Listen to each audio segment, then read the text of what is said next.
খোকা দেখ তো একে তোর পছন্দ হয় কিনা, যদি তোর পছন্দ হয় তাহলে আমি বিয়ের ব্যবস্থা করব।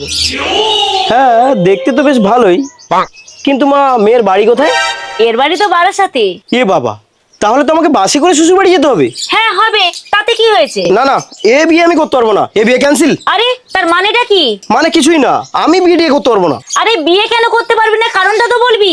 মা, একদিন বারাসাত হল থেকে আমি সাইয়ারা মুভি দেখে বাসে করে বাড়ি ফিরছিলাম।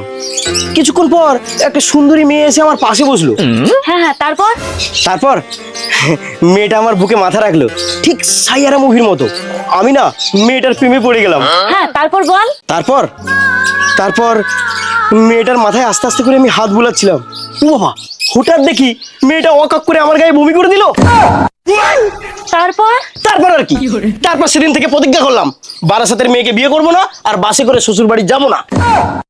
আন্টি বিয়েটা কি তাহলে ক্যান্সেল? তোমার বাবাকে বলে দেখো মালঞ্চের ঘরটা আনা যায় কিনা।